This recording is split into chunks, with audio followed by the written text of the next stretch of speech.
Assalamualaikum warahmatullahi wabarakatuh.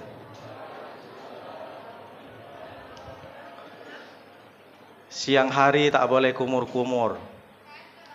Tunggu waktunya berbuka.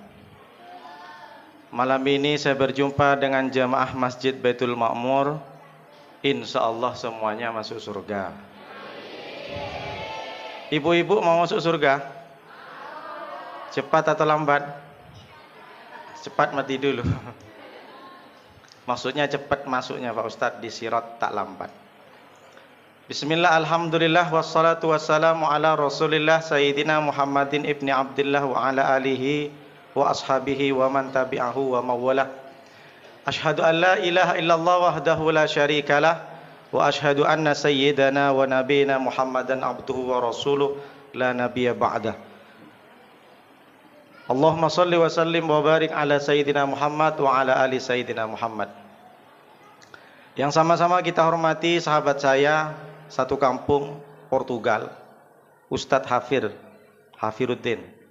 Satu kampung sama saya Bapak Ibu. Yang sama-sama kita hormati Pak Burhan.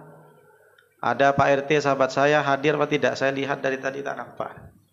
Saya sebut biasanya Pak Jack, Pak Jakaria Gultom. Bapak Ibu yang saya tak sebutkan satu persatu, insya Allah yang hadir di Masjid Baitul Ma'mur pada malam Ramadan kedua ini semuanya dimuliakan Allah Subhanahu wa taala. Amin ya rabbal alamin. Bersyukur kita kepada Allah dengan ucapan alhamdulillah. Berselawat kita kepada Rasulullah dengan ucapan Allahumma shalli ala sayyidina Muhammad wa ala ali sayyidina Muhammad. Bapak Ibu, karena ini mungkin PMB yang pertama, maka tak salah kalau saya bahas tentang kewajiban berpuasa. Ayat yang diturunkan tahun kedua ketika Rasulullah hijrah ke Madinah. Sebelum Ramadan sudah tahu semua, ujungnya la'allakum tattaqun. Saya akan bahas dari perspektif yang berbeda dan saya kasih contoh sesuai dengan yang kita alami.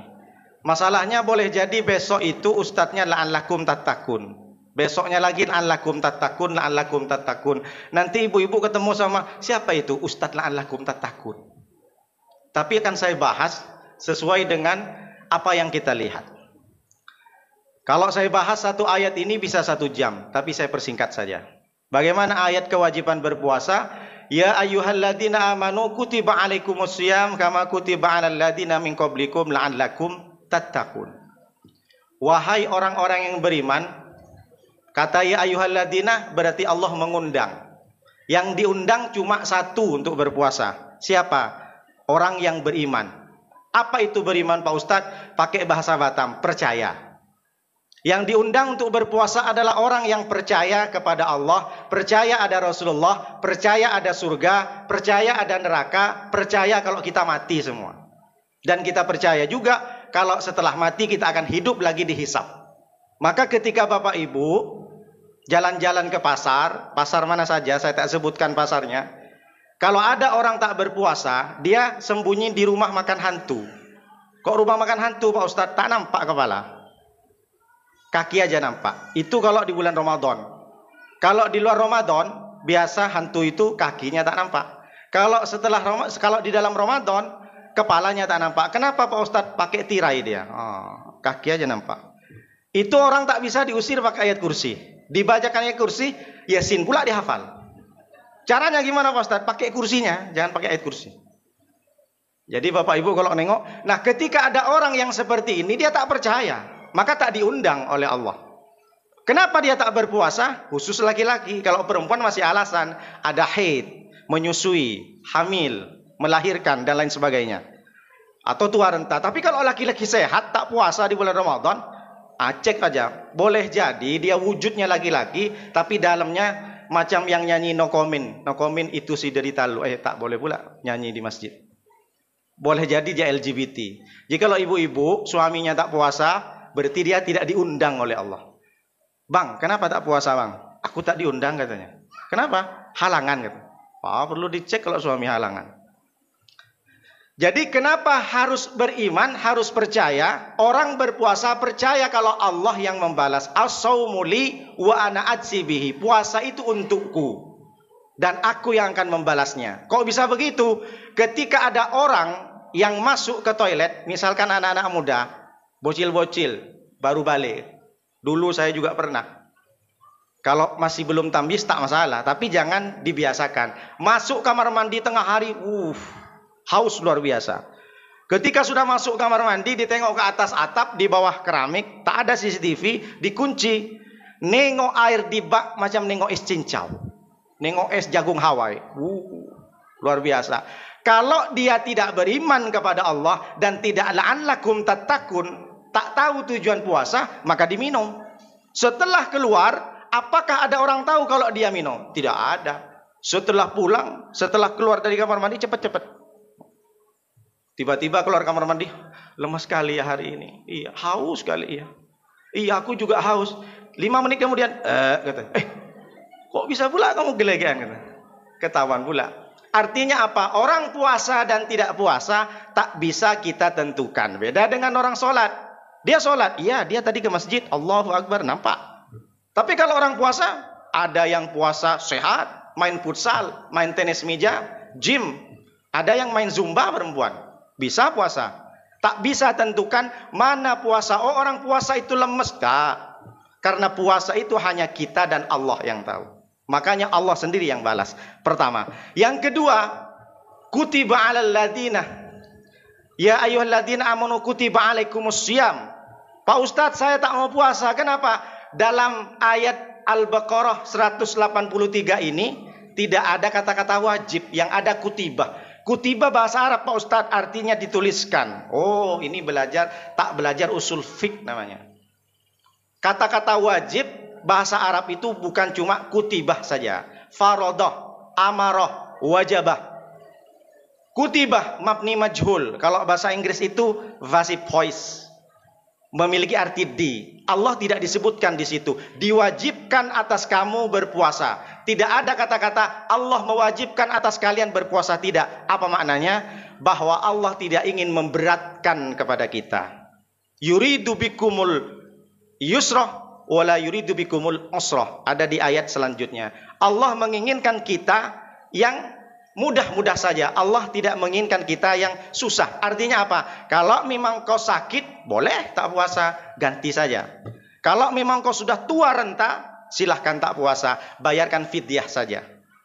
Kalau kamu dalam perjalanan, yang penting perjalanannya 89 kalau Imam Syafi'i. Ada yang mengatakan 82 km, 83, 84, terserah. Silahkan. Yang penting ada yang diikutin, jangan pula buat-buat sendiri. Artinya apa? Kalau musafir, silahkan tak puasa. Jadi Allah tidak memberatkan. Perhatikan kalimat selanjutnya. Kama kutiba 'alal ladina min qablikum. Bahwa puasa bukan hanya sekedar diwajibkan kepada kalian umat Nabi Muhammad, tapi diwajibkan kepada umat terdahulu sebelum kalian. Artinya apa? Puasa ini sudah diwajibkan sebelum kita. Kepada siapa Pak Ustadz? Orang Yahudi. Siapa orang Yahudi? Nabi Daud. Oh, Nabi Daud Yahudi? Ya. Kok bisa Pak Ustadz? Gini ceritanya. Nabi Ibrahim punya anak namanya Yakub. Yakub kata lain nama panggilannya Israel. Ini perhatikan Bapak Ibu biar tahu. Nanti tak tahu apa bedanya Yahudi sama Israel. Yakub dijulukin Israel karena Yakub pernah mengalahkan Tuhan mereka. Sama dengan Nabi Ibrahim, Yakub itu dihabiskan semua patung-patung. Menang melawan Tuhan, maka dijulukin Israel, dikasih tanah. Jadi Yakub namanya anak Nabi Ibrahim, julukannya Israel. Yakub punya anak Yusuf, Nabi Yusuf yang ganteng. Yusuf punya adik namanya Yahuza. Yahuza punya keturunan, semua keturunan Yahuza dibilang Yahudi. Jadi pulang ke rumah nanti ibu-ibu kalau tanya suami yang tak hadir malam ini, ibu, bunda, tahu bedanya Yahudi sama Israel? Tahu, tadi udah dijelaskan sama Nurdin. Apa? Aku karena terlalu fokus dengan ceramahnya, lupa pula aku katanya. Nanti tonton di channel Burhan. Jangan lupa like, share, komen, dan subscribe. Jadi Yahudi ini adalah keturunan Yahuza. Terus punya anak namanya Daud. Daud ini punya kewajiban berpuasa dari Allah, namanya puasa Daud. Ahabbus siyam ilallah saumi Daud. Paling dicintai puasa itu adalah puasanya Daud. Bagaimana puasa Daud? Senin puasa, Selasa tak puasa, Rabu puasa, Kamis tak puasa. Berarti kalau 30 hari, ada 15 hari Nabi Daud berpuasa. Berat tak berat? Berat sepanjang hidup. Kenapa beratnya? Ibu perhatikan baik-baik, jangan tersinggung, bapak-bapak juga. Kenapa saya bilang lebih berat daripada kita? Selain sepanjang tahun Nabi Daud sehari puasa, sehari tak puasa, mohon maaf, istri Nabi Daud 100. Jadi nanti kalau bapak-bapak masuk surga, ketemu sama Nabi Daud, nanti ditanya sama Nabi Daud, kau berapa bini kau di dunia? 1. Puasa sunnahnya? Tak pernah.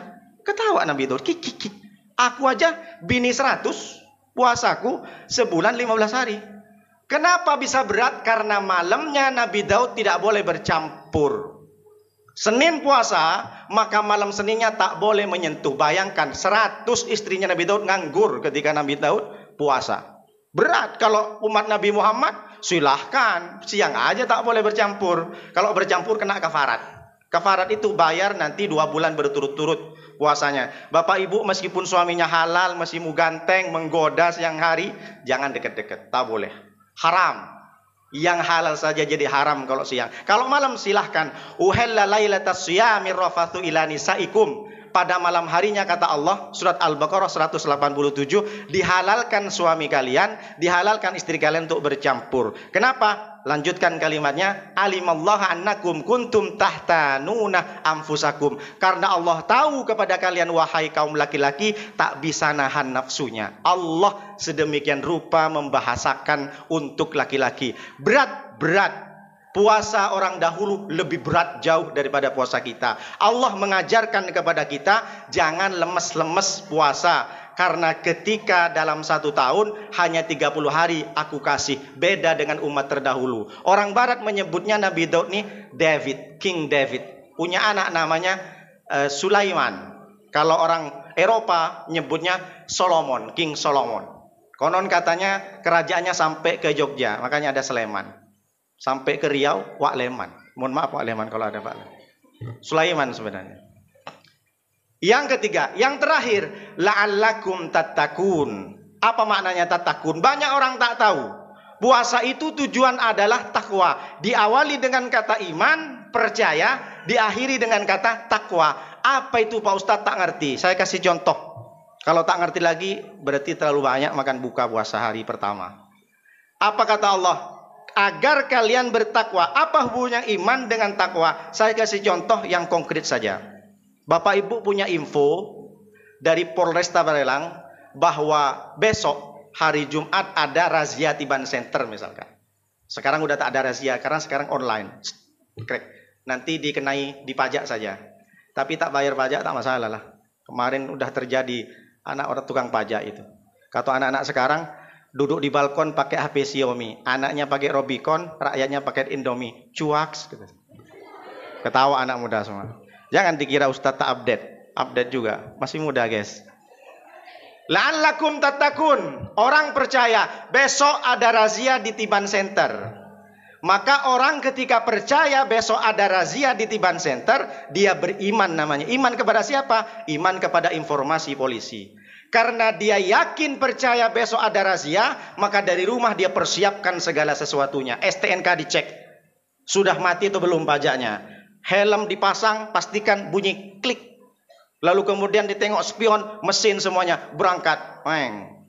Nah, ketika dia percaya ada di Tiban Center razia, dia beriman namanya. Ketika dia melaksanakan agar dia tidak ditangkap, syarat agar dia tidak ditangkap dipasang semua, barulah dia dinamakan bertakwa. Karena ada orang yang percaya tapi tidak takwa. Dia percaya ada razia di Tiban Center, tapi enggak lah, nanti gampang, nanti pas polisinya di depan aku mencong aja sini. Tak taunya polisi di mana-mana. Dia tak pakai helm, berarti dia tidak takwa, hanya iman saja. Begitu juga orang berpuasa. Kalau kita percaya mati itu akan datang, kita tak tahu apakah sebentar lagi mati atau tidak. Maka kalau kita percaya kita akan mati dan puasa menjadi bekal akhirat, maka orang pasti man shoma ramadhana imanan wahtisaban ghufira lahu ma taqaddama min dzambi. Puasanya dia bukan puasa kaleng-kaleng. Dia tidak hanya sekedar menahan makan, menahan minum, tapi dia menahan dari perkataan kotor. Malam yada qaula zur wal amala bihi wal jahli Falaisa lillahi hajatun fi ayyada' ta'amahu wa syarabuhu. Barang siapa yang tidak meninggalkan dalam puasa perkataan kotor atau yang sejenisnya, mencaci maki, menggibah, menggunjing, memfitnah, mencemarkan nama baik, jelek-jelekin orang, maka falaisa lillahi hajatun. Allah tidak butuh lagi kepada orang itu fi ayyada' ta'amahu wa syarabuhu, meskipun dia sudah berlapar-lapar dan berhaus-haus. Itu jadi puasa itu bukan hanya sekedar karena dia beriman dan bertakwa dia jalankan. Masih tak percaya Pak Ustadz? Terakhir saya kasih contoh. Kata Pak Dokter, Bapak tak boleh lagi makan kambing. Saya cek tensinya, Bapak sekarang 200/150. Oh, tinggi Pak Dokter. Iya. Bapak emosi sedikit langsung mati. Maka hati-hati Pak. Jangan makan kambing, jangan makan kerang tumpah, sotong tumpah, nasi tumpah, kuah tumpah, jangan Pak. Bahaya misalkan begitu. Dia percaya ke dokter, tensinya tinggi. Ketika dia pulang ke rumah, dia tak makan kambing, dia tak makan seafood dan lain sebagainya, baru dia bertakwa. Karena ada orang percaya tensinya tinggi, tapi dia hantam juga makanan-makanan berkolesterol. Berarti dia hanya sekedar iman, tapi tak bertakwa. Kalau dua contoh ini Bapak Ibu tak paham juga, saya harus perlu dikasih tambah SKS-nya. Tambah lagi UTS, UAS. Baru ujian terakhir skripsi. Terima kasih, itu saja yang bisa saya sampaikan. Mudah-mudahan bermanfaat. Hadanallahu ilaikum ila thoriqil mustaqim.